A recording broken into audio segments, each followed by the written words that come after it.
transmisión,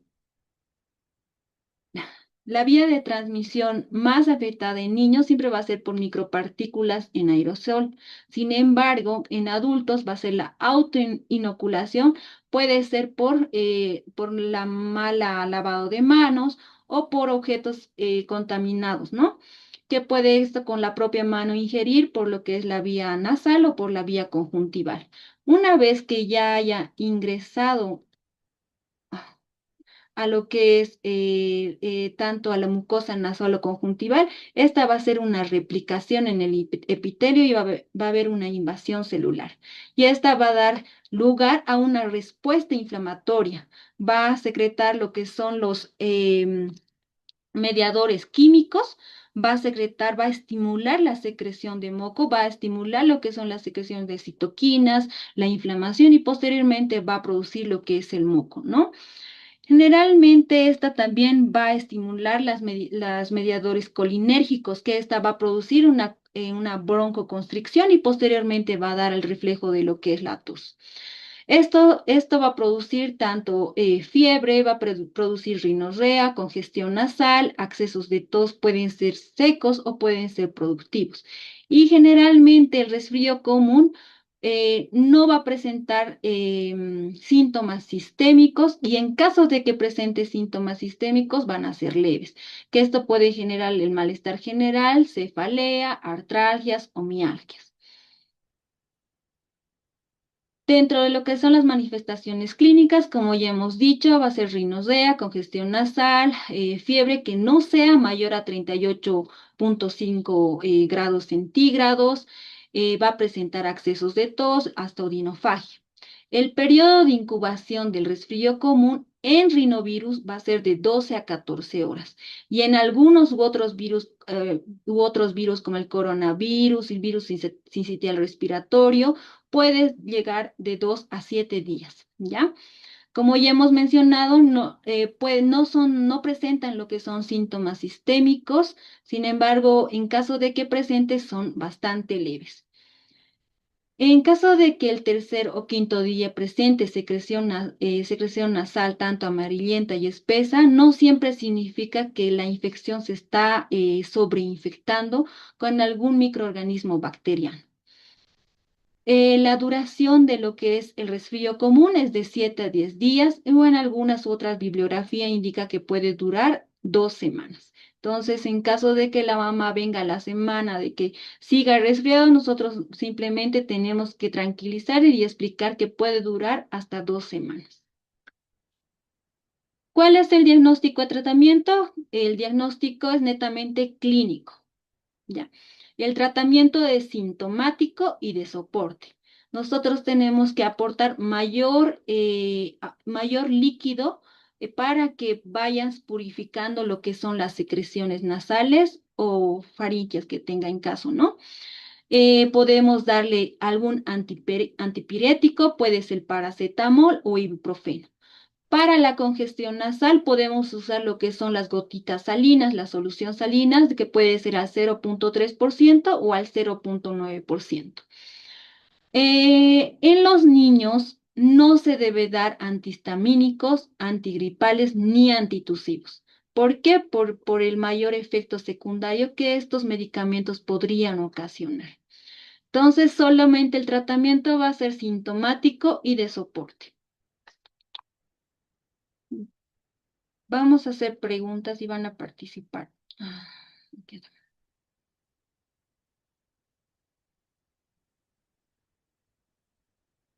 ¿Cuál es el agente etiológico más frecuente del resfrío común? Como hemos mencionado, el rinovirus. Casi el 50%, ¿no? Y-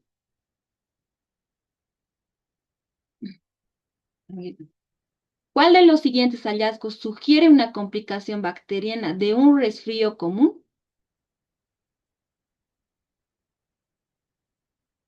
Ya. Generalmente la fiebre en un resfrío común va a durar de 1 a 3 días, ¿no ven? Ya si es mayor a 5 años, estamos viendo de que se está agravando, se está sobreinfectando, ¿no? Entonces la respuesta es sí. Fiebre persistente mayor a 5 días. ¿Cuál de los siguientes medicamentos no debe usarse en el lactantes con resfrío común? Antihistamínicos o descongestionantes nasales, ¿ven? No se debe usar por los efectos adversos que posteriormente podrían ocasionar. ¿Cuál es la duración habitual del resfrío común?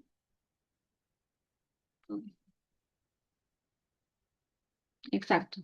7 a 10 días y en algunos casos podría ser hasta 14 días. Ahora vamos a entrar de lo que es gripe o influenza.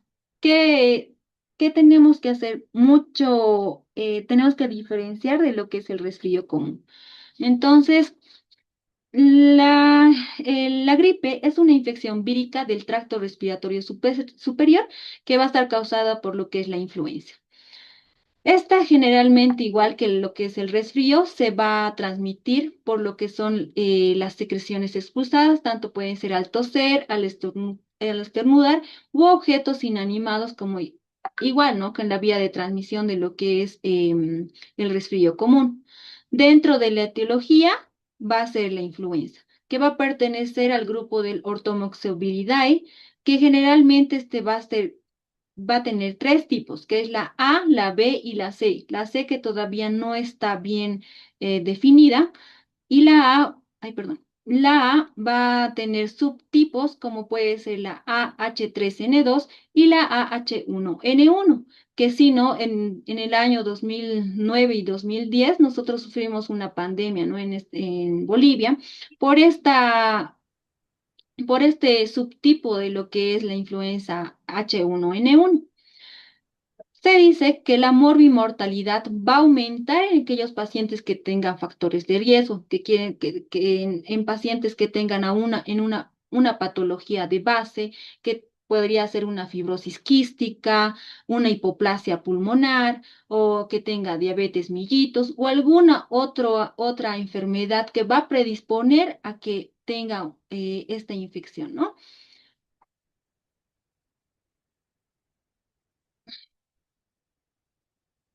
Ya. Y generalmente la influenza va a estar dada en menores de 2 años y va a atacar mayores a 65 años. Dentro de lo que son las manifestaciones clínicas, generalmente va a propagarse mayor en la estación de lo que es el invierno. El periodo de incubación va a ser de 1 a 2 días. El periodo de contagio va a ser un día antes de que presente las manifestaciones clínicas y generalmente va a durar 7 días. En diferencia de lo que es el resfrío común, acá la fiebre va a ser mayor a 39 grados, hasta puede llegar hasta los 40 grados, que esta puede persistir la fiebre de 7 hasta llegar hasta 8 días. Los síntomas pueden ser acompañados sistémicamente, puede ser mialgias, puede también tener artralgias, cefalea, escalofríos, disfonía, odinofagia y tos secas, que puede durar 2 semanas, ¿ya? Ahora, el subtipo de la influenza A H1N1 puede llegar a presentar lo que es la neumonía. De igual manera, el diagnóstico es netamente clínico, ¿ya? Y en algunos casos podemos pedir lo que es la inmunofluorescencia indirecta, que es el IFI, y la PCR retrotranscriptasa. Se dice que generalmente esto vamos a pedir en caso de que no estemos muy de acuerdo en el diagnóstico tanto por clínica o querramos hacer un diagnóstico epidemiológico, ¿ya? Se debe hacer o se debe solicitar tanto el IFI o el PCR retrotranscriptasa antes de las 72 horas, que va a ser más susceptible, va a tener mayor sensibilidad y mayor especificidad. Ahora, ¿cuáles son las diferencias entre lo que es la influenza y el COVID-19? En la influenza, generalmente el inicio de los síntomas va a ser de 1 a 4 días. Ya en el COVID-19 puede llegar a presentarse los síntomas hasta las 2 semanas, ¿ya? En las dos va a tener fiebre, en las dos va a tener tos, dolor de garganta, cefalea, congestión nasal, va a tener malestar general, puede tener en algunos casos diarrea y vómitos. Sin embargo, en la influenza no va a tener la pérdida de gusto, no va a tener la pérdida de olfato, no va a presentar el eritema ocular y edema de párpados y tampoco va a presentar exantemas cutáneos. Entonces, eso es bastante importante para diferenciar de lo que es el COVID-19. Dentro de lo que es el tratamiento de igual manera va a ser sintomático y de soporte. Generalmente indicamos que el niño o niña esté en reposo relativo. Podemos usar antitérmicos como puede ser el paracetamol, el ibuprofeno y el mayor aporte de líquidos, siempre. En caso de que la enfermedad se agrave, de que la fiebre persista, de que tenga mayor malestar general, bastante cefalea, artralgias, mialgias, tenemos que internarle al paciente y podemos iniciar antivirales, que generalmente podemos usar lo que es el oseltamivir. Esta va a ser más beneficioso en caso de que esté cursando la infección en menor de 48 horas. Mayor ya pasando a los 2 días o mayor a 48, el oseltamivir no va a ser beneficioso. ¿Cuáles son las complicaciones y la prevención? La complicación de la influenza va a ser la neumonía, perdón, que puede ser tanto viral y puede sobreinfectarse y puede convertirse en lo que es la bacteriana. Podemos presentar lo que es el síndrome de distrés respiratorio agudo, podemos presentar lo que es el daño pulmonar crónico. La prevención más importante siempre va a ser la vacunación anual, ¿no? La influenza se vacuna a partir del año de edad todos los años.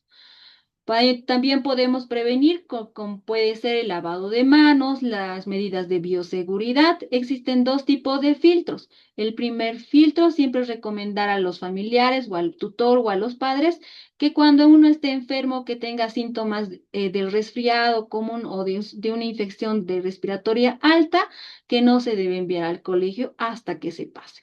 El segundo filtro es evitar el ingreso a los niños a los colegios. Otra pregunta. ¿Cuál de los siguientes síntomas diferencia más la influencia del resfrío común?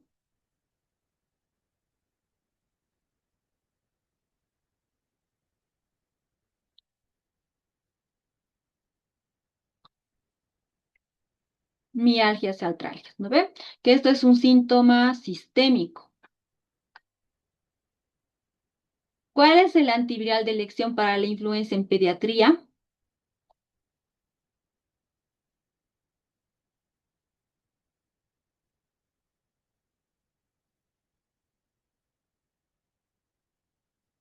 B, el oseltamivir. Entonces, eso tenemos que darles y es más efectivo en menor de 48 horas o menor a los 2 días. ¿En qué situación está indicado el tratamiento antiviral en niños con influenza?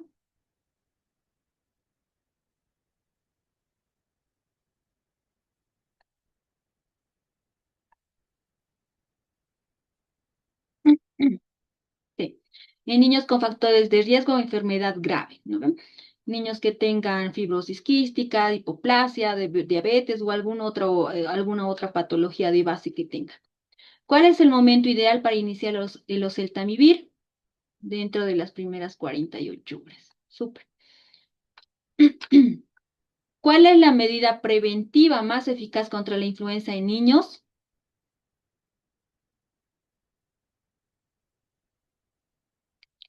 C. Vacunación anual. Ahora vamos a entrar a otra patología que es la rinosinusitis aguda, ¿ya? La rinosinusitis o sinusitis aguda es la inflamación del revestimiento de lo que es la mucosa de las fosas nasales y de los senos paranasales. Mm,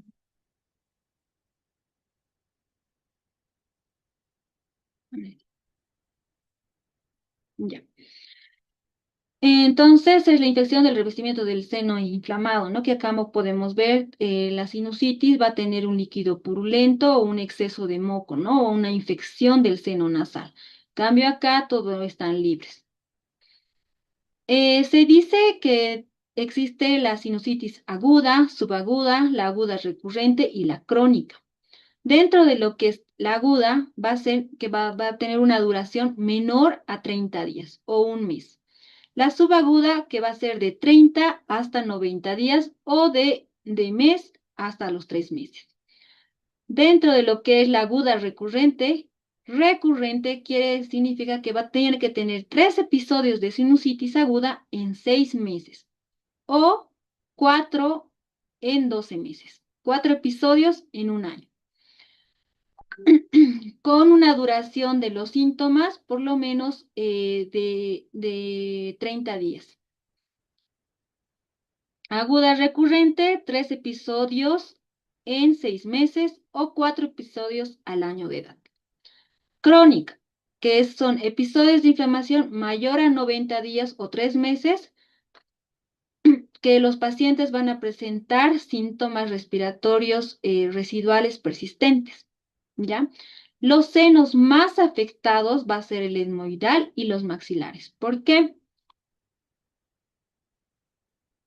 Ah, acá. Tenemos nosotros que recordar por qué el seno maxilar y el etmoidal van a ser más afectados. Generalmente, estos dos senos va a aparecer en el momento del nacimiento, ¿ya? Tanto el seno maxilar y el seno etmoidal. Sin embargo, solo del etmoidal van a presentar lo que son las celdillas. Estas van a ir creciendo a medida que vayan creciendo los niños, van a ir creciendo los senos progresivamente, ¿ya? Sin embargo, el esfenoidal y el frontal el esfenoidal no va a estar presente en lo que es el nacimiento. Esta va a estar apareciendo dentro de lo que es el de 3 a los 5 años. Y el frontal generalmente va a desarrollarse a los 6 u 8 años. Es por eso que igual estos van a tomar en cuenta que los senos más afectados en lo que son las sinusitis va a ser el seno maxilar y el seno etmoidal. Dentro de lo que es la patogenia, la causa más común de lo que es la sinusitis o la rinosinusitis va a ser el resfrío común. Dentro de los factores predisponentes, podría ser aquellas personas que sufren de rinitis alérgicas, aquellas que tengan hipertrofia de adenoides, aquellos que tengan traumas nasales o aquellas personas que estén con algún cuerpo extraño en las fosas nasales. ¿Ya? Dentro de lo que es la rinosinusitis, como ya hemos indicado, la causa más común va a ser el resfriado común y enseguida de lo que son las alergias también. Va a haber una obstrucción de lo que es el flujo nasal, ¿ya? Que va a haber mayor acumulación de lo que es el moco, mayor secreción de moco en los senos paranasales, va a haber una inflamación de lo que es en los senos nasales y va a obstruir la misma, reteniendo lo que es el moco, ¿no? Que no va a poder drenar fácilmente. Va a haber, cuando ya hay bastante moco, va a haber una proliferación de lo que son las bacterias. Va a atacar lo que va a producir lo que es una respuesta inflamatoria, va a secretar las citoquinas, va a secretar interleucinas y generalmente va a haber mayor producción de lo que es el moco y posteriormente por la vasoconstricción, por esta estimulación de colinérgicos, va a producir de lo que es la tos posteriormente y generalmente va a presentar malestar general. Por eso que también solo en grandes o en mayores de 12 años o mayores de 8 años va a presentar lo que es la cefalea, porque el seno frontal va a desarrollarse en esa edad. Ya en menores de 3 o 5 años no va a presentar lo que es la cefalea, solo va a presentar rinorrea, congestión, dolor facial, tos, hasta puede presentar halitosis por la propagación bacteriana, ¿no? Del moco, va a presentar fiebre y va a presentar malestar general. Ahora tenemos que diferenciar cuándo es catalogada como una sinusitis leve o moderado o cuándo es grave, ¿ya? Dentro de lo que es leve, moderado o común o lo habitual, como lo menciona el libro, va a haber una rinorrea mucosa o mucopurulenta. Va a haber tos, solo va a ser diurna, que posteriormente se puede agravar en algunos casos en la noche. No va a presentar en lo que es leve o moderada, no va a presentar un compromiso del estado general. Puede o no presentar la fiebre, en caso de que presente va a ser bastante leve.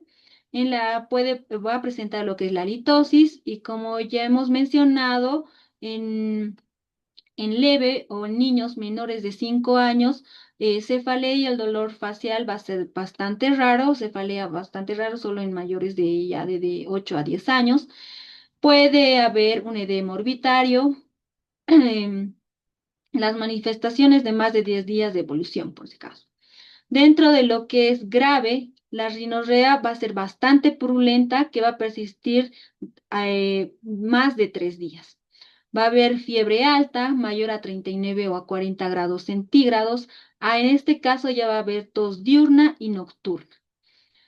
Va a haber edema periorbitario, va a presentar lo que es cefalea retroocular o frontal.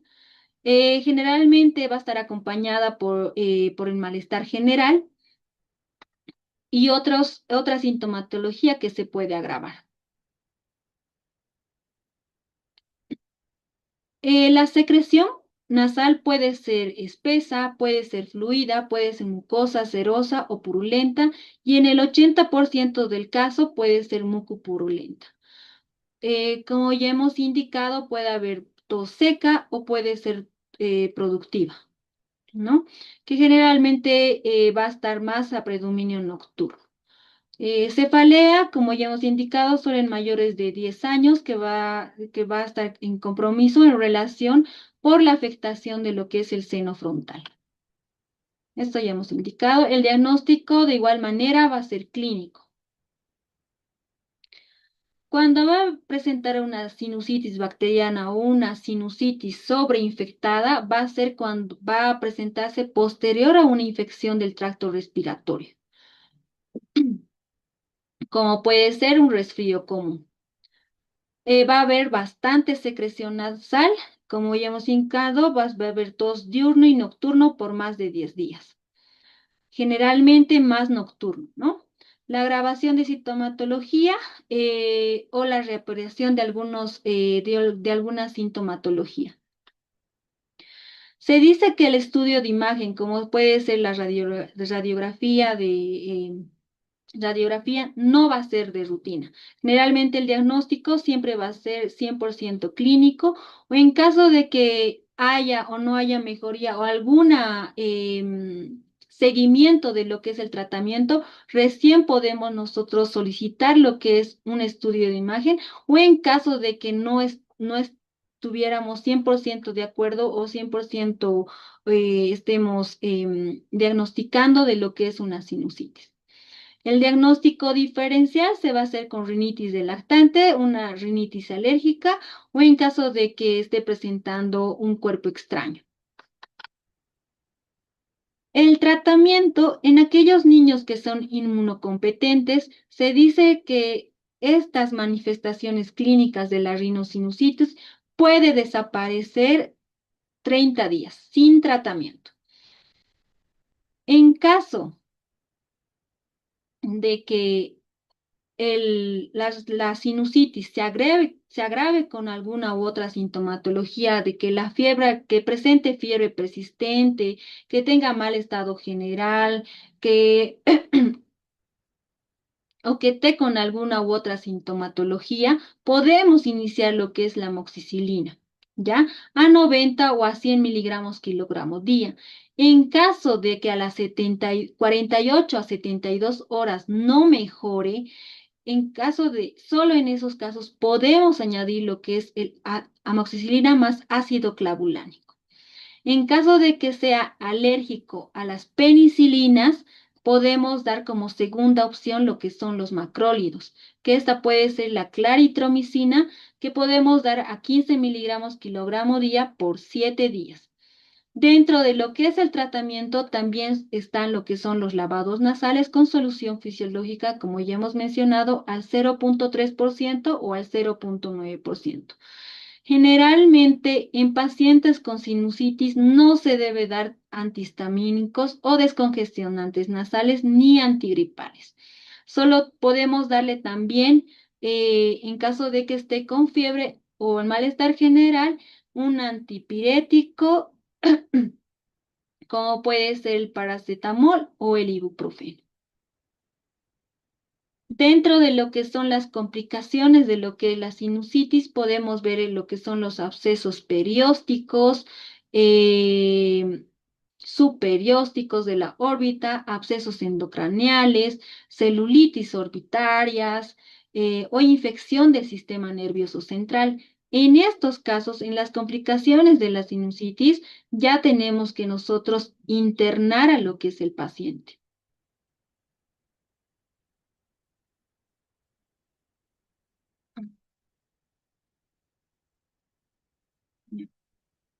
Una pregunta. Niño de 5 años con rinorrea purulenta y tos diurna y nocturna persistente por más de 12 días sin mejoría febril. ¿Cuál es el diagnóstico más probable? Exacto, la rinosinusitis bacteriana. ¿Cuál es el agente etiológico más frecuente de rinosinusitis bacteriana aguda en niños? Muy bien. El Streptococcus pneumoniae. ¿Cuál de los siguientes senos paranasales es el más afectado por rinosinusitis en niños pequeños? Muy bien, el maxilar.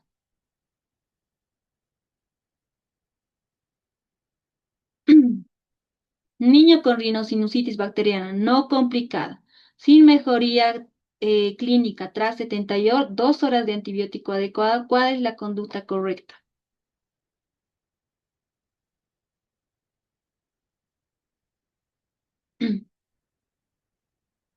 Exacto. B, cambiar antibiótico en caso de darle, si es que le estamos dando amoxicilina, perdón, añadir lo que es el ácido clavulánico. Vamos a seguir con otra patología, que es la otitis media aguda. Generalmente la otitis media aguda es la inflamación del oído medio, que puede presentar derrame o puede estar sin derrame. La presentación de la otitis media aguda va a ser rápida. Esta puede estar acompañados con sintomatologías agudas como puede ser dolor, puede ser fiebre o puede ser secreción purulenta. La evolución va a ser menor a 3 semanas. Ya en cambio de la otitis media con derrame, va a haber una inflamación con producción de líquido, ¿ya? Eh, Generalmente acá la membrana timpánica va a estar intacta. No va a tener síntomas asociados como va a presentar lo que es la otitis media aguda, ¿ya? Esta no va a presentar síntomas asociados. La remisión, casi el 98%, se va a remitir a los 3 meses. Dentro de lo que es la otitis media recurrente, ¿a qué llamamos otitis media recurrente? Cuando presenta 3 episodios de otitis media aguda en 6 meses o 4 episodios de otitis media aguda en 12 meses. ¿Ya?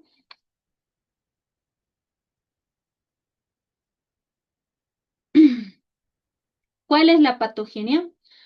Generalmente va a haber una infección nasofaringea. Puede ser por un resfrío común, puede presentar igual por el virus sincitial respiratorio o por rinovirus o algunos u otros virus, ¿ya?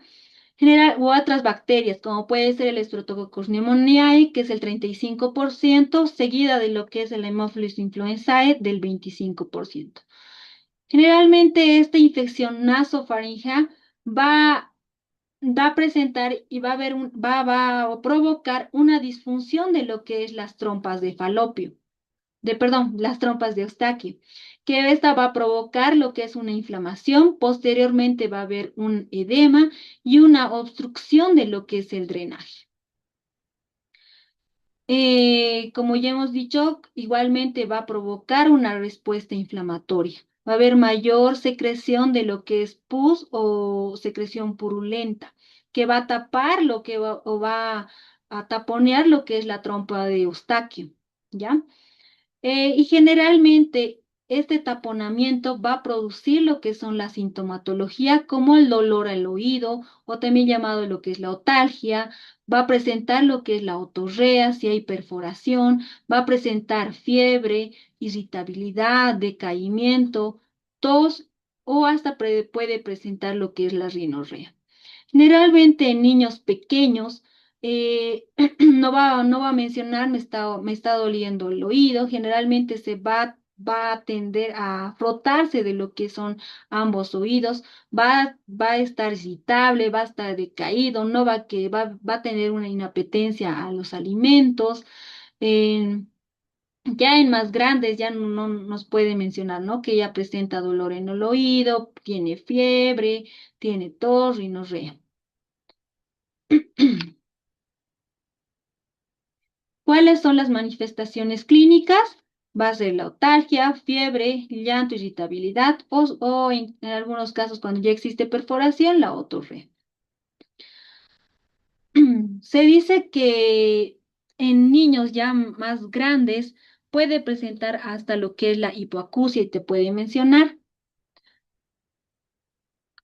En caso de que nosotros hagamos la inspección por otoscopía,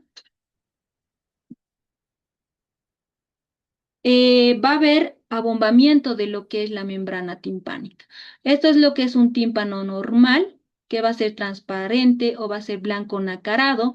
Ya acá ya va a estar más irritado, va a haber una hiperemia, va a haber un abombamiento, como acá podemos observar, va a haber abombamiento de lo que es la membrana timpánica. Va a haber cambios en la coloración por la secreción que va a ser amarillenta o verduzca o por la secreción mucopurulenta que va a presentar. Puede presentar una hiperemia, que generalmente la hiperemia no va a estar 100% en todos los niños, ya que al niño al revisar con el otoscopio va a presentar lo que es el llanto y posteriormente podríamos confundirnos, ¿no? Y ya va a haber una disminución de lo que es la motilidad timpánica posteriormente. Entonces, esos son los 4 puntos que nosotros tenemos que observar cuando estamos vigilando la membrana timpánica. Uno, que es el abombamiento de la que es la membrana timpánica, que es un signo muy peculiar. Posteriormente, el cambio de coloración, tanto puede ser amarillenta o verduzca por la secreción mucopurulenta, que puede o no presentar lo que es la hiperemia y una disminución de la motilidad timpánica. Esos son los 4 puntos que nosotros tenemos que identificar al realizar la valoración con otoscopio. El diagnóstico, como ya hemos dicho, generalmente va a ser por el otoscopio y va a ser por el examen físico, ¿no? Se dice que una otitis media aguda es confirmada cuando va a haber una sintomatología. Va a haber, para el diagnóstico va a haber una triada, ¿ya? Que va a ser el inicio bastante agudo. Vamos a tener signos otoscópicos de la ocupación, que va a haber el abombamiento, vamos a apreciar lo que es la otorrea, en algunos casos que tengan o no, o alguna u otra sintomatología, como puede ser la otalgia intensa, la hiperemia de la membrana timpánica o puede presentar lo que es la fiebre. En caso de que sea una otitis media aguda confirmada, toda la triada del diagnóstico que ya he mencionado va a presentar los 3 criterios y esta puede ser acompañada de lo que es el otoscopio, ¿no? Como es la triada. Sí o sí tiene que tener los 3 para que sea un OMA confirmado. En caso de que no tenga los 3, tenga solo 2, y esta tiene que ser acompañado de un catastro de vías altas recientes, en que haya cursado recientemente o que tenga un factor de mal pronóstico. Los factores de mal pronóstico va a ser niños que estén afectados en menores de 6 meses o una infección media o una otitis media aguda, recidivante o recurrente o que hayan tenido antecedentes familiares de primer grado que tengan secuelas óticas por otitis media aguda.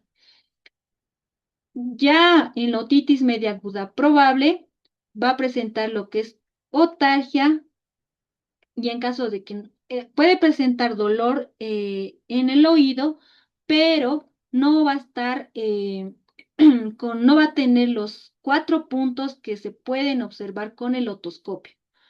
O cuando vamos a observar dos o un punto a base de lo que es la manifestación vamos a observar la manifestación por el otoscopio y que no tenga otalgia o que la otalgia sea bastante inespecífica. Entonces, solo en ese caso vamos a tener lo que es la otitis media probable.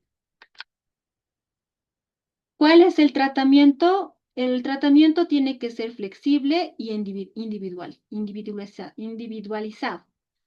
Se dice que la administración de antibiótico no es de primera elección.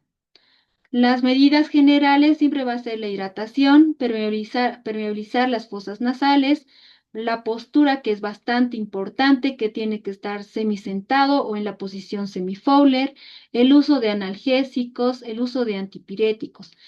En caso de que ya la otitis media aguda esté bastante sobreinfectada o que tenga mayor malestar general, solo en esos casos nosotros vamos a usar lo que es el antibiótico.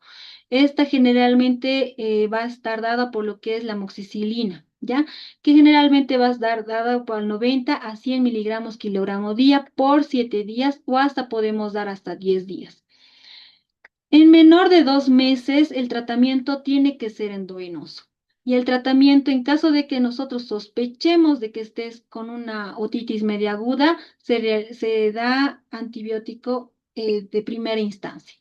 Ya en menores de Sí. 6 meses, en caso de que sea o que tenga una otitis media aguda bilateral o que sea recidivante o recurrente y que tenga antecedentes familiares, en ese caso, igual se le debe administrar antibióticos. En aquellos niños que tengan mayor a 6 meses y que solo tengan otitis media aguda unilateral, nosotros tenemos que hacer tratamiento conservador o observarle al niño. Esto igual es importante. En menores de 2 meses, sí o sí nosotros tenemos que iniciar algún tratamiento endovenoso o iniciarle algún antimicrobiano. En menor de 6 meses, en caso de que tenga una otitis bilateral o en caso de que sea recidivante o sea recurrente o que tenga antecedentes, igualmente nosotros iniciamos antibióticos. Y en mayores de 6 meses, en caso de que tenga un OMA unilateral, solo se realiza tratamiento conservador o tratamiento observacional. Dentro de lo que son las complicaciones, tanto tenemos intracraneales y extracraneales. Dentro de lo que son las intracraneales, podemos presentar lo que es la meningitis, absceso intracraneal como tal, o las trombosis de senos paranasales. Ya en los extracraneales podemos presentar lo que es la mastoiditis, parálisis facial o la perforación timpánica o la hipoacusia. La perforación timpánica e hipoacusia son las complicaciones más frecuentes de la otitis media aguda. Vamos con las preguntas. ¿Cuál es el agente etiológico más frecuente del loma en pediatría?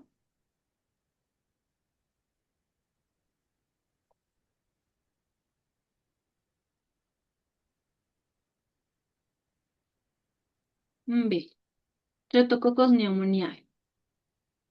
¿Cuál de los siguientes signos otoscópicos es más sugestivo de otitis media aguda?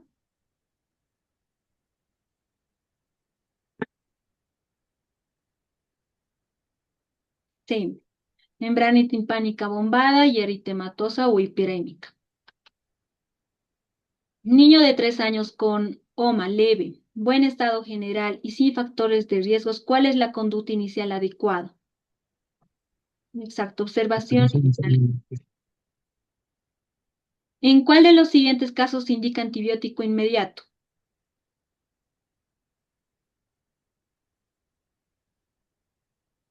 Exacto. En niños menores de 6 meses con otitis media aguda, en niños menores de 2 meses. Niño con OMA presenta otorrea súbita y disminución del dolor. ¿Cuál es la explicación más probable?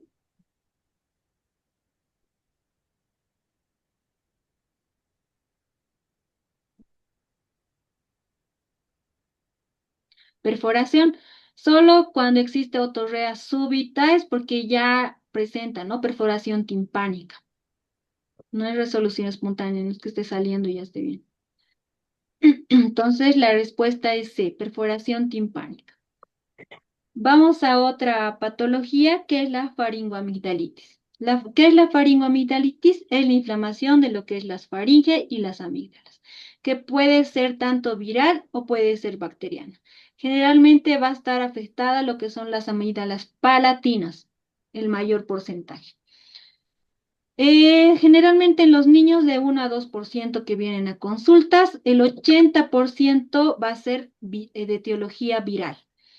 Puede estar causado tanto por el adenovirus, por enterovirus, puede estar causada por el Coxsackie A o el B. Y solo en casos del 5 a 15% puede estar causada de etiología bacteriana, que generalmente el más importante va a ser el Streptococcus beta hemolítico del grupo A, o algunas seguidas de algunos hongos que puede ser el Mycoplasma pneumoniae.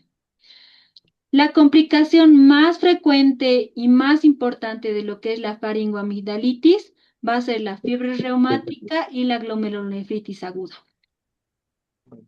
¿Cuáles son las manifestaciones clínicas? En caso de que sean faringoamigdalitis de etiología viral, va a presentar rinitis, va a presentar tos, va a presentar odinofagia y va a presentar fiebre que sea menor a 38,5 grados centígrados. Y en caso de que sea bacteriana, va a presentar fiebre mayor a 38,5 grados centígrados, va a presentar la sintomatología de inicio súbito, va a presentar odinofagia intensa, puede llegar a presentar lo que son las náuseas y vómitos y generalmente va a presentar dolor abdominal por la adenitis mesentérica, ¿no? Que ya que los ganglios se van a inflamar. Otra de las manifestaciones clínicas, dentro de lo que es el examen podemos encontrar lo que es hipertrofia amigdalar, que dentro de las amígdalas va a presentar exudado, va a presentar hiperemia, podemos palpar de lo que es las adenopatías submaxilares. Generalmente va a presentar en edad escolar. Va a ser con mayor frecuencia en edad escolar. Y en algunas infecciones también o virus también puede estar causada por el Epstein-Barr o por el citomegalovirus. Ahora, se usan dos criterios, ¿ya? Que va a ser los criterios de Centor o los criterios o el sistema de puntuación de Fever Pain. ¿Qué significa? Que van a tener 5 puntos, ¿ya?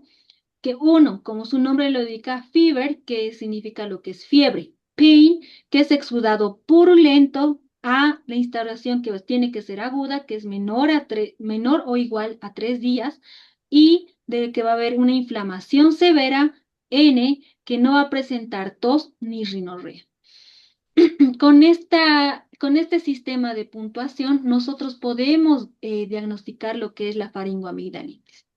Se dice que 2 o más signos de estos, más lo que es la fiebre, va a haber una infección estreptocócica.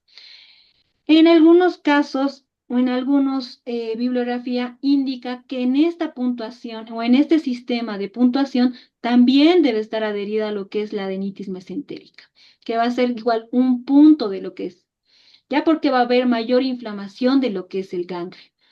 Por eso también va a provocar lo que es el dolor abdominal.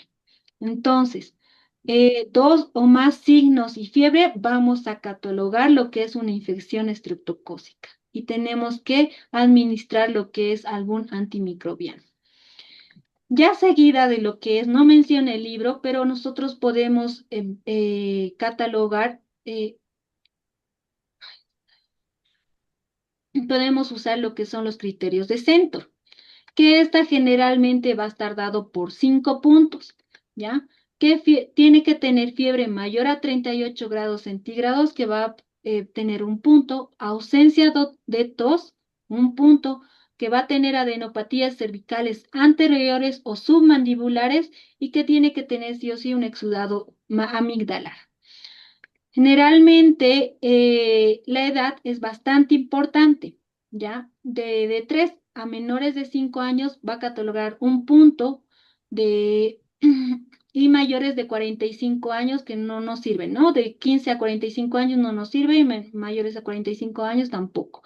Entonces, la faringoamigdalitis generalmente va a darse de los 3 y menores de 5 años. Entonces, igualmente son 5 puntos, igual que el sistema de puntuación de Fever Pain, son 5 puntos, que es la fiebre, ausencia de tos, adenopatías cervicales anteriores y exudado amigdalar.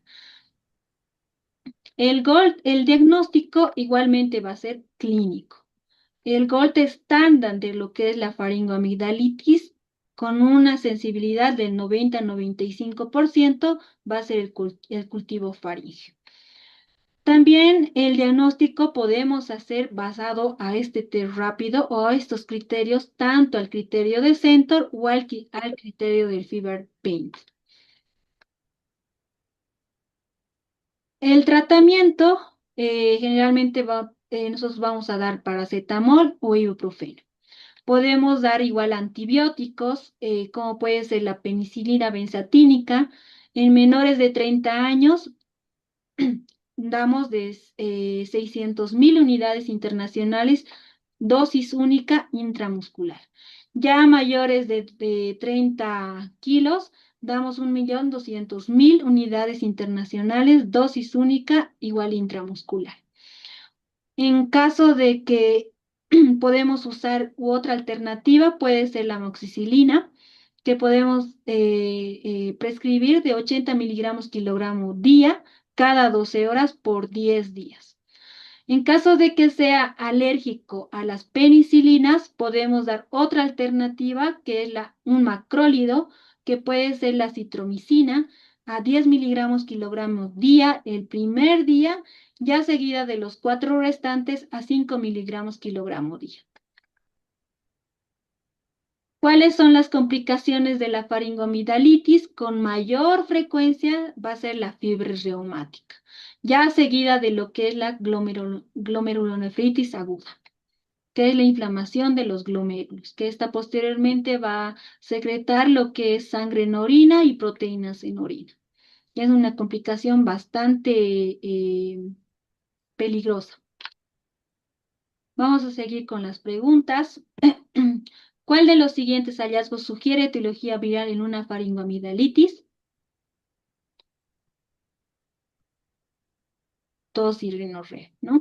Que la fiebre podemos encontrar en los criterios, ¿no? Fiebre mayor a 38 a 39 grados centígrados, exudado amigdalar, adenopatías submaxilares o cervicales anteriores. Entonces la respuesta es tos y rinorrea. ¿Cuál es la principal complicación no supurativa que se previene con el tratamiento antibiótico oportuno de la faringoamigdalitis estreptocócica?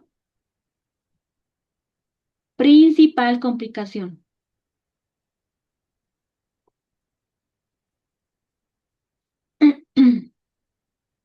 Tienen que leer bien las preguntas, ¿ya? Porque las complicaciones, como ya hemos dicho, puede ser la fiebre reumática aguda o la glomerulonefritis, ¿no ve? Pero la principal complicación va a ser la fiebre reumática aguda.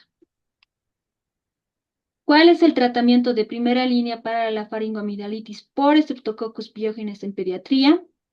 Amoxicilina, exacto, muy bien. Esa es de primera línea. ¿Cuál es la duración correcta del tratamiento antibiótico para la faringoamigdalitis?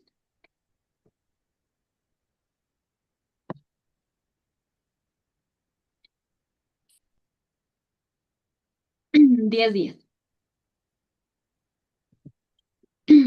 Vamos a entrar a lo que es la laringitis aguda, ¿ya?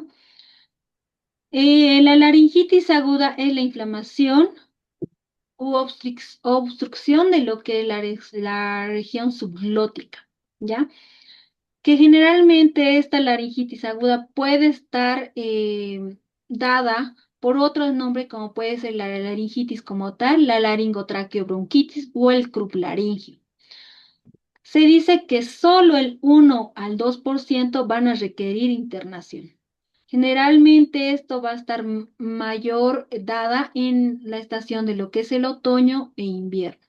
Va a afectar en niños, en niños de 6 meses o en niños hasta los 4 años, ¿ya? ¿Cuáles son las manifestaciones clínicas? Vamos a tener lo que es la triada de Krupp, que va a presentar lo que es la disfonía, tos traqueal o también llamada lo que es la tos perruna, también llamada la tos de foca, y también va a presentar el estridor laringio inspiratorio, ¿ya? La triada de Krupp o la laringitis aguda va a presentar lo que es la disfonía, tos perruna o tos de foca y estridor inspiratorio. Ay.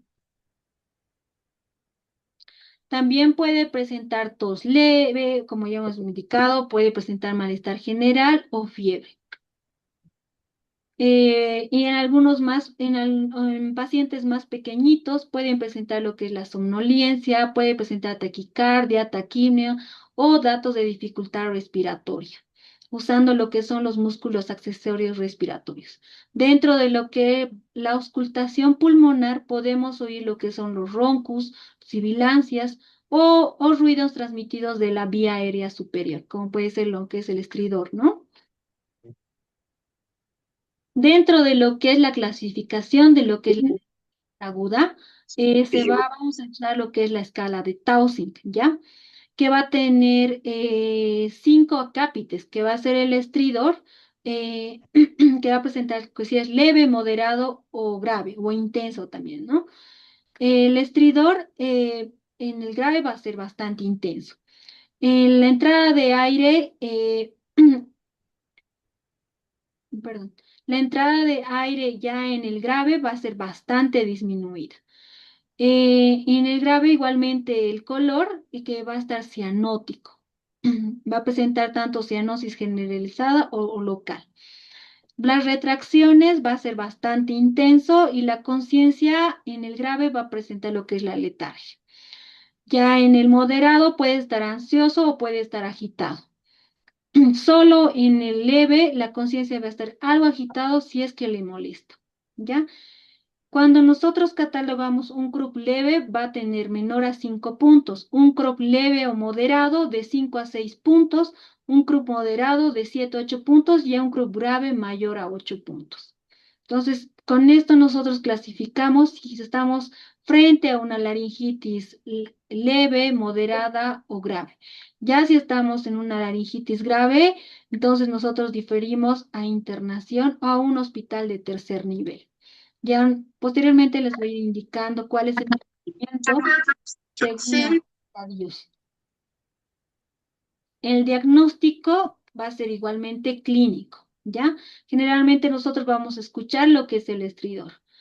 Eh, Sin embargo, cuando es un bebé o un neonato o un lactante menor, nosotros siempre tenemos que descartar alteraciones anatómicas, como puede ser la laringomalacia, la traqueomalacia o la estenosis subglótica. Sin embargo, estas alteraciones anatómicas va a presentar después del nacimiento o en las primeras semanas de recién nacido.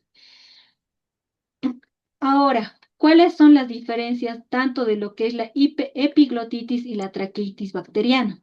La epiglotitis va a estar dado por la Haemophilus influenzae tipo B.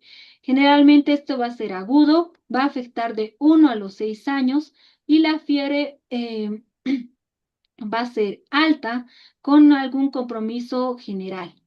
El estridor va a ser bastante intenso y que posteriormente puede llegar a lo que es la muerte. Y en la traqueitis bacteriana, generalmente esto va a presentar en niños mayores de 5 años o en niños de 12 años. El agente etiológico más importante de lo que es la traqueitis bacteriana va a ser el Staphylococcus aureus. El estridor va a ser bifásico. ¿Qué quiere decir? Que tanto el estridor va a presentar de manera inspiratoria y de manera expiratoria. Igualmente va a tener lo que es la fiebre alta y acá generalmente tenemos que iniciar lo que son los antibióticos parenterales. Estas son las diferencias, ¿no? Tanto de la epiglotitis y la traqueitis bacteriana. El inicio de la epiglotitis va a ser súbito y rápido, como ya hemos mencionado. En cambio, en la traqueitis va a ser progresiva, puede presentar de 5 a 7 días, como un cuadro viral. La epiglotitis generalmente va a estar dada en preescolar y escolar. No, acá está mal. La epiglotitis generalmente va a estar dada en lo que son en niños menores, ¿ya? Y la traqueitis ya en niños mayores, de 5 a 12 años. Esto está mal, por si acaso, perdón. El agente causal de lo que es la epiglotitis va a estar influencia del tipo B, ya en la traqueitis bacteriana va a estar el Staphylococcus aureus. En las dos va a tener lo que es el fiebre, ¿ya? El estado general en los dos va a comprometer. La odinofagia en la hipoglotitis va a ser bastante intenso y en la traqueitis bacteriana va a estar ausente. De igual manera, la disfagia en la epiglotitis va a estar presente, en la traqueitis bacteriana no. La epiglotitis va a presentar la tos en caso de que sea mínima o tos leve. Sin embargo, en la traqueitis va a presentar una tos productiva. Como ya hemos mencionado, el estridor en la epiglotitis es frecuente y va a ser inspiratorio. En la traqueitis bacteriana va a ser bifásico, que quiere decir que va a ser inspiratorio y expiratorio. Generalmente la epiglotitis va a disminuir en la posición de trípode o en la posición de semifowler. Em, Generalmente, en caso de que pidamos nosotros radiografía en la epiglotitis, como acá podemos observar, va a ser el signo del pulgar o el dedo de guante, ¿ya? El riesgo de obstrucción en la epiglotitis es bastante alto y va a ser súbito. En cambio, en la traqueitis bacteriana, igual la obstrucción va a ser alto, sin embargo, esto va a ser progresivo. No va a ser de manera súbita como la epiglotitis. Nuevamente, de este cuadro, lo que está mal es la edad típica.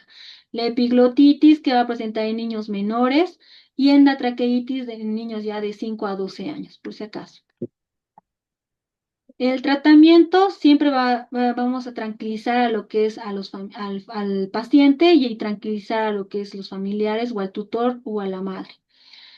En caso de que nosotros presentemos una laringitis leve, ya catalogándose en la escala o con la escala de Taussig, que sea menor a 5 puntos, nosotros tenemos que usar lo que son los antipiréticos o algún corticoide. Dentro del antipirético podemos usar paracetamol o el ibuprofeno, más a predominio de lo que es el ibuprofeno, ¿ya? En caso de que sea ya moderado, podemos usar lo que es corticoide, o sea, la dexametasona, a 0,3 o a 0,5 miligramos kilogramo dosis, que generalmente esto va a ser la vía de administración intramuscular. En caso de que el moderado sea ya de 5 a 6 o hasta 8 puntos o a 9 puntos, ya entrando a lo que es grave, nosotros podemos usar lo que es nebulizaciones con adrenalina, ¿ya? Generalmente, cuando ya estamos nosotros frente a un paciente con una laringitis aguda moderada, nosotros tenemos que decirle o que esté por lo menos de 2 a 4 horas en observación, ya que la adrenalina va a tener efecto 4 horas. En caso de que esté aún con bastante cerrado lo que es la laringe, entonces podemos aún nebulizarle o administrarle, bueno, hacerle una nueva nebulización con adrenalina. En caso de que nosotros estemos frente a un paciente ya con laringitis grave, generalmente a esos pacientes se le debe internar. Hay que realizarle la monitorización adecuada y hay que administrar una dosis de dexametasona a 0,6 miligramos kilogramos dosis. Tanto esta puede ser por vía intramuscular o puede ser por vía endovenosa. En caso de que no mejore y esté todavía con bastante estridor o que esté taponeándose lo que es la laringe, nosotros podemos añadir otra dosis de lo que es la dexametasona a partir de lo que son los 30 minutos. Vamos con las preguntas. ¿Cuál es el agente etiológico más frecuente de la laringitis aguda? Para influenza. Muy bien. C. ¿Por qué Hemophilus? Es C. Para influenza. Niño con laringitis aguda presenta estridor solo cuando llora, sin dificultad respiratoria y reposo. ¿Cómo se clasifica? Leve.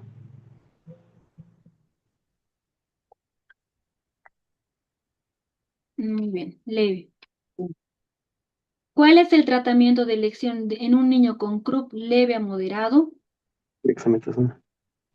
Muy bien, dexametasona.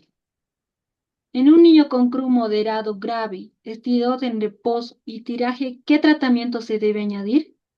Epinefrina nebulizada. Muy bien. Silencio. Eso es que respondas por mensaje.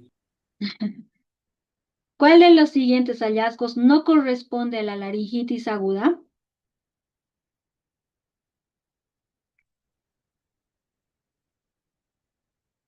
Sí, porque la tos perruna, el estridor inspiratorio y la disfonía es la triada, ¿no? Que presenta la laringitis aguda. El babeo y la disfagia intensa, no. ¿Cuál es el estridor característico del grupo? Como ya hemos indicado, inspiratorio.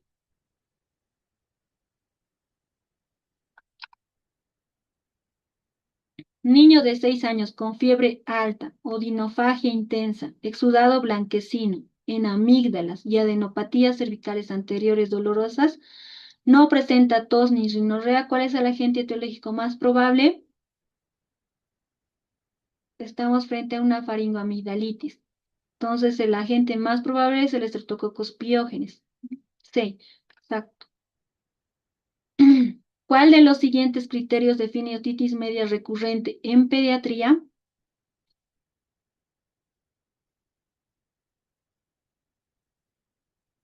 Todas.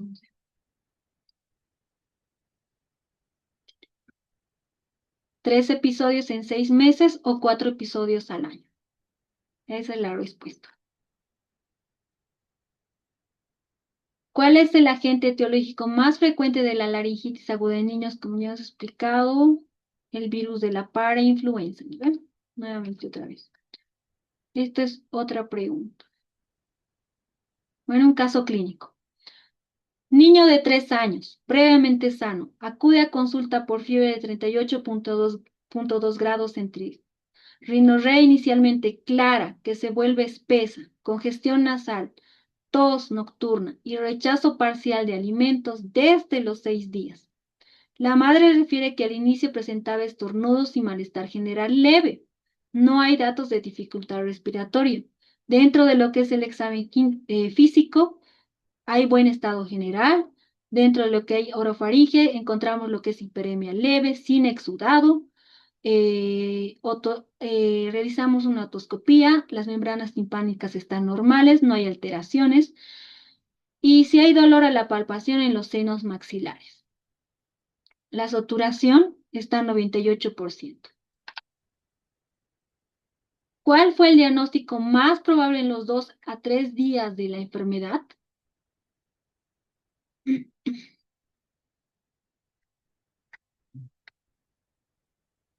En los primeros días, a los 3 días, todo estaba tranquilo, ¿no? No hay dificultad respiratoria. A partir del 6.º día recién empieza a presentar rechazo al alimento, inapetencia alimentaria. B. Ya. La segunda pregunta. La evolución actual sugiere como diagnóstico más probable, primero estamos frente a un resfrío común. Los que han respondido B está súper bien. Ya después, sí, que es una complicación de lo que es el resfrío común, podemos tener una rinosinusitis aguda, ¿no? Que es la causa principal del resfrío común. Entonces la respuesta es B y C. Listo. ¿Cuál es el agente etiológico bacteriano más frecuente de este cuadro? O sea, de la rinosinusitis.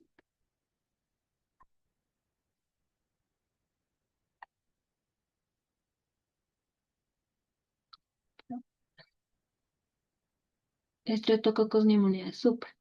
¿Cuál es el manejo inicial más adecuado?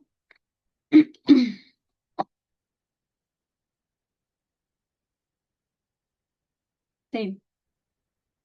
Porque el paciente está bien. Entonces la respuesta es B y C.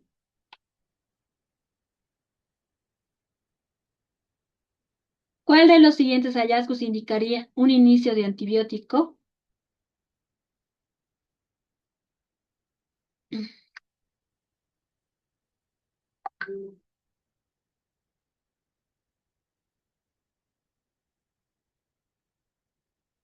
Exacto. Fiebre de mayor de 39 grados centígrados por más de 3 días. Si el niño desarrolla otalgia y fiebre, ¿cuál es la complicación más frecuente? Otitis media aguda. ¿Bien? C y B.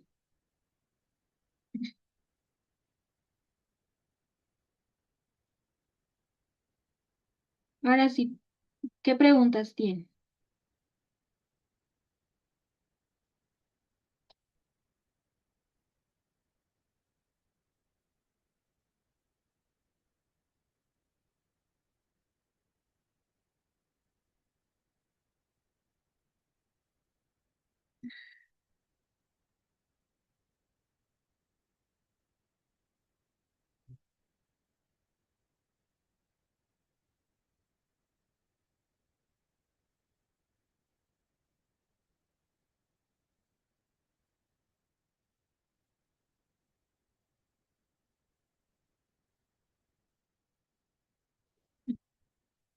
¿Cuál es la conducta a tomar cuando la membrana timpánica está rota? Primeramente tenemos nosotros que hacer lavados de oído e iniciar rápidamente lo que es la cobertura antibiótica con amoxicilina más ácido clavulánico.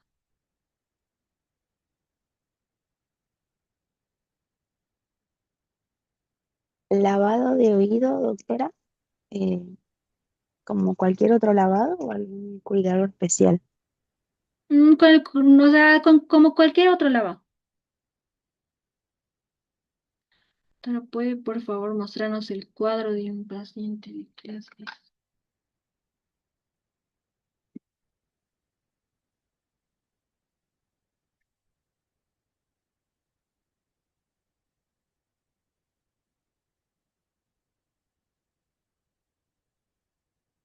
Ahí está.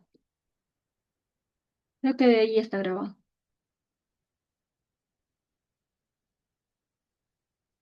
Este es el cuadro más común de resfriado, de las 5 patologías, de las 6, perdón.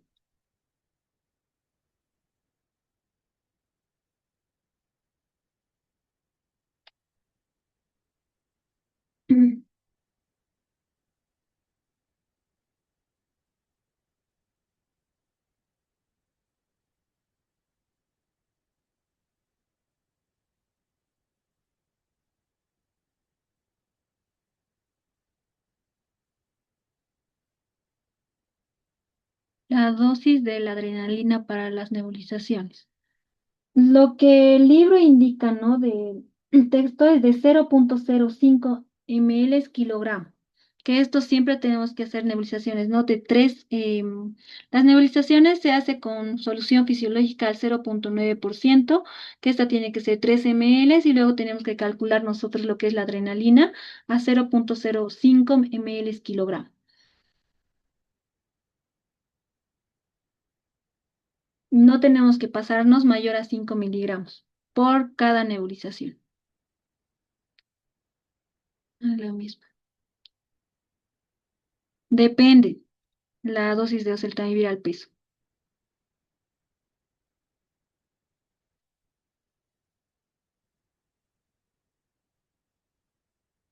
Generalmente no tenemos que dar nosotros antitusivos. A- Nosotros solamente la tos tratamos tanto, puede ser con la miel, en caso de que sean mayores de 1 año de edad, o con nebulizaciones. Los antitusivos van a empeorar el cuadro por los efectos adversos que tienen. No se da dextrometorfano o algún antihistamínico antitusivo.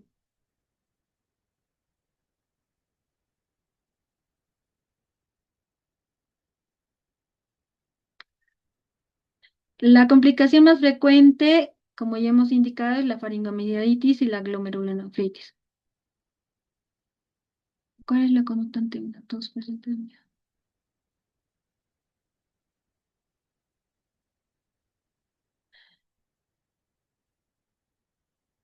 Bueno, tenemos que ver en caso de que no estemos cursando con una sinusitis, ¿no? Entonces, en caso de que sea tos, si no hay nada, entonces podemos usar lo que son los lavados nasales.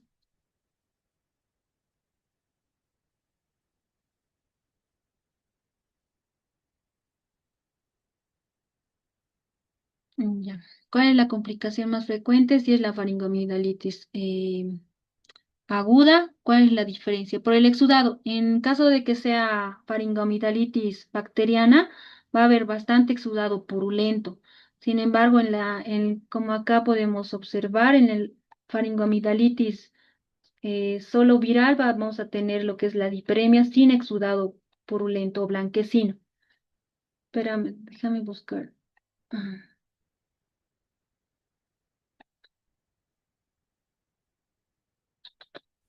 Maleta. Yeah.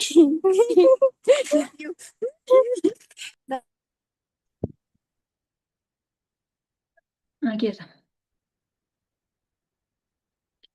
Esta es la bacteriana y esta es la viral. Acá vamos a observar lo que es la secreción mucopurulenta o la secreción blanquecina. En cambio, en la faringoamigdalitis viral solo va a haber una hiperemia. O hasta pueden presentar lo que son unas pequeñas petecas o puntos hiperémicos.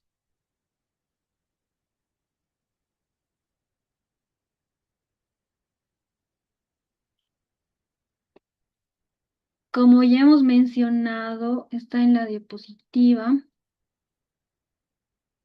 Puede ser el adenovirus, puede ser el enterovirus, puede presentar Coxsackie A o Coxsackie B.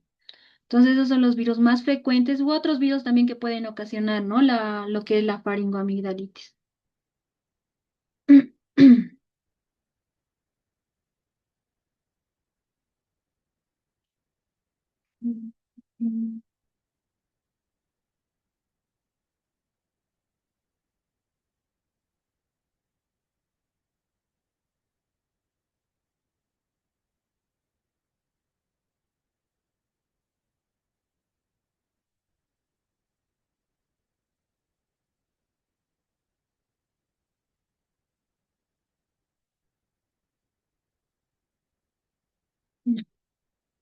¿Dónde estábamos? ¿Cuál es la complicación ya?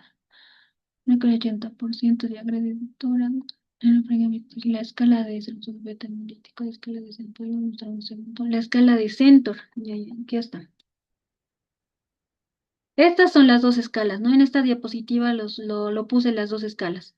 La escala que solo menciona el libro es el sistema de puntuación de Fever Paint, que son 5 puntos, que es la fiebre, el exudado purulento, la insolación aguda, que tiene que ser menor a 3 días, inflamación severa, que no tiene que presentar tos ni rinorrea.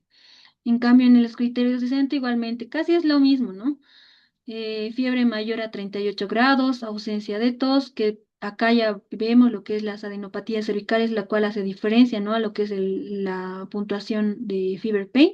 Acá ya nosotros palpamos lo que son las adenopatías submandibulares, el exudado amigdalar y que presente de 3 y menor a 15 años.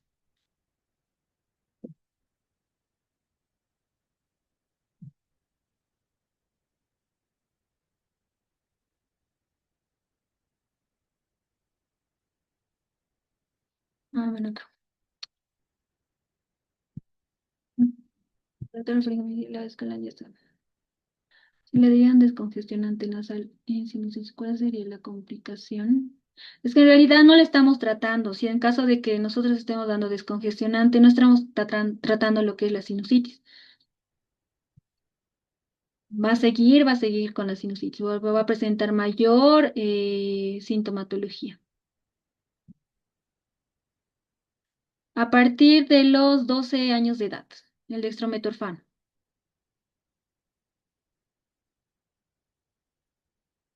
¿En qué otra patología se indica? En niños no está indicado los antitusivos, por si acaso, ni codeína.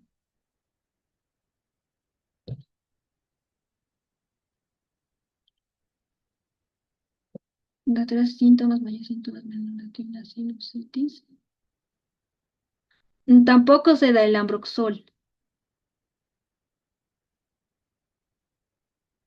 En niños menores de 2 años, generalmente la tos, bueno, primero tenemos que ver, ¿no? Si es en caso, tenemos que hacer un buen examen físico, en caso de que no se trate de una neumonía, en caso de que no haya estertores o algún sobrecargado en pulmones. La tos solo se puede tratar con nebulizaciones o lavados nasales. En caso de que tenga algún sobrecargado, en caso en esos, solo en esos casos o sospechando de alguna neumonía, se puede dar algún antibiótico. Generalmente de primera elección siempre va a ser la amoxicilina.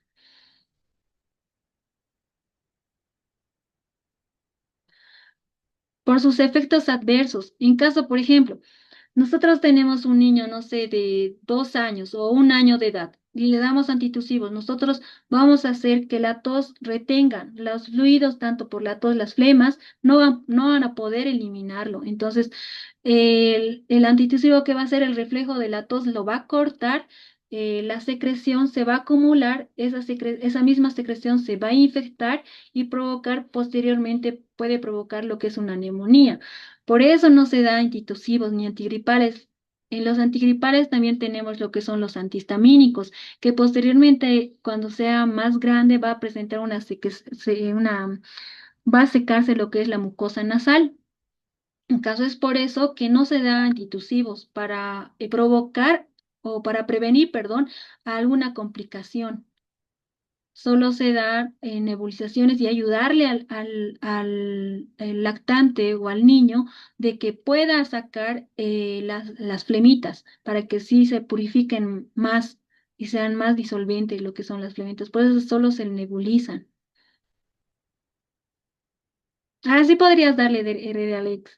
En general, el Helix tiene miel. Generalmente no se nebuliza con acetilcisteína porque es un mucolítico.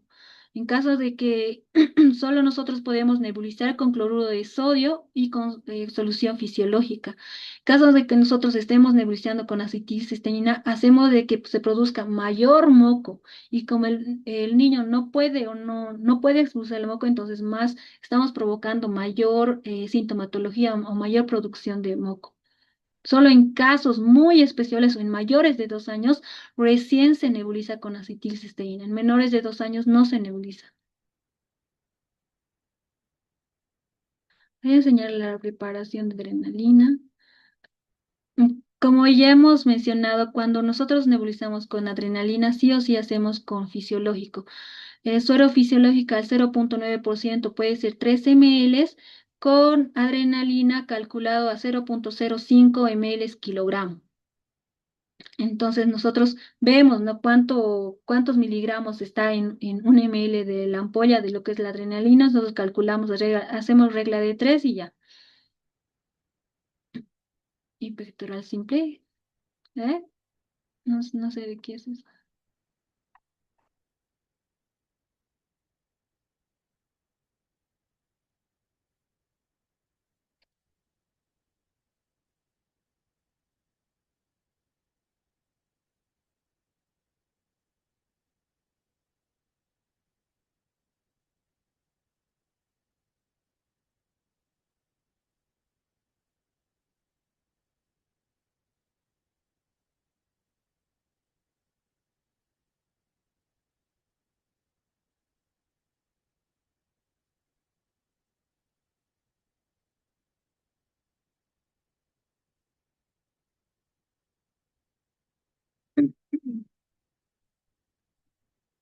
Entonces, doctorita, en resumen, las nebulizaciones para menores de 2 años, ¿con cuál medicamento, No, con qué cloruro de sodio. nebulización? Cloruro de sodio con fisiológico al 0,9%. Gracias. Generalmente nosotros, o sea, indicamos solución fisiológica al 0,9% igual 3 ml y cloruro de sodio 1 ml o 0,5. Siempre se nebuliza con 4 a 5 ml, o sea, el total. Gracias. Se pueden usar con salbutamol en algunos casos excepcionales, digamos. Pero eso ya es para otra patología, no para estas patologías.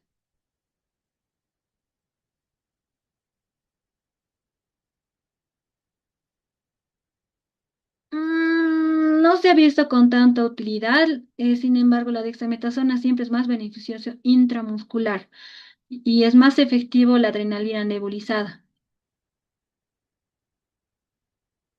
Es lo mismo pregunta. Mayores de 2 años no se nebulizan. Solo con acetilcisteína menores de 2 años no se le puede nebulizar. Depende. Doctora, ¿cuántas veces al día se puede nebulizar? Depende de la patología. A veces hacemos rescates con nebulización con adrenalina que hacemos, digamos, cada 20 minutos o 3 veces cada hora. En caso vamos viendo la evolución, luego indicamos cada 2 horas o cada 4 horas. O sea, no hay contraindicación de cuántas veces podemos nebulizar nosotros. Ah, disculpe, doctora, anterior semana, ¿cuándo se llevará ese tema? No sé. Eso van a ver con la doctora Jimena.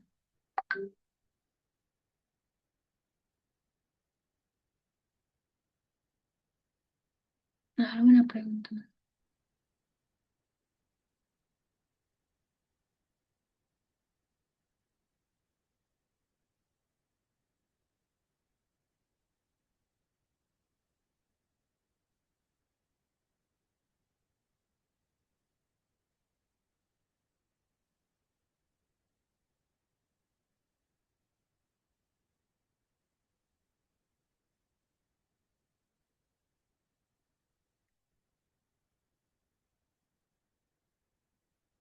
Listo, creo que no tiene ninguna otra pregunta más, ¿verdad?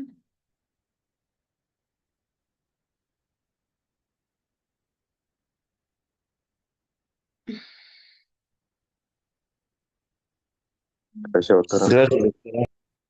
Listo, chao, chao.